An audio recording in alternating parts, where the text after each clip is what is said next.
respectable foundations like the Human Ecology Fund.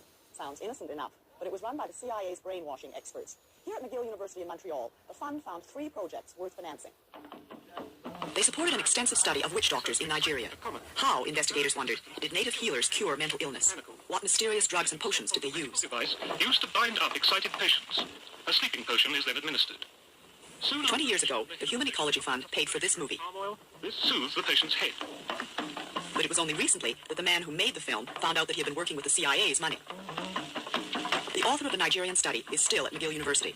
News of his connection to the CIA came as quite a surprise to Dr. Raymond Prince. I couldn't imagine why the CIA would be interested in my work in looking at indigenous healers in West Africa. That seemed really strange. That was my first reaction, you know. I couldn't believe that, I couldn't understand how the CIA would be interested in that. Kinds of beliefs that African witch doctors could put the hex on people. But anybody who makes a systematic study of what are the psychological factors that can produce anything from having a person run amok in Indonesia or die of the sickness from a witch doctor in Africa would certainly add to all of the knowledge that we're being able to accumulate about behavioral science technique. The Transcultural Psychiatric Research Review. Edited at McGill, the journal continues to publish without CIA support. Moriarty, after the fiendish professor in Sherlock Holmes.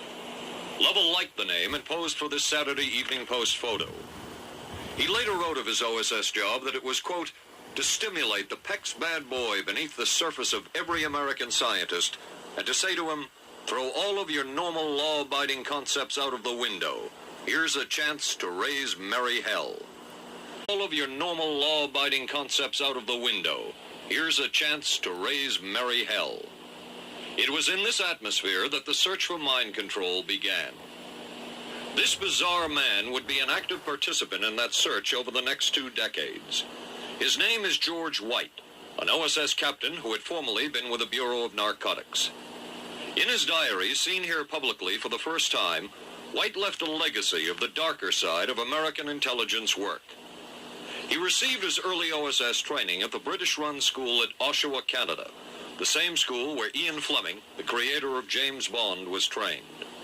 White referred to the school in his diaries as the Oshawa School of Mayhem and Murder. Mike Burke, former OSS colleague of White's and now president of Madison Square Garden Center. Very compelling fellow, mysterious fellow, almost mystical fellow. He was fascinating because you knew something about him, but not enough about him to really get a fix on him.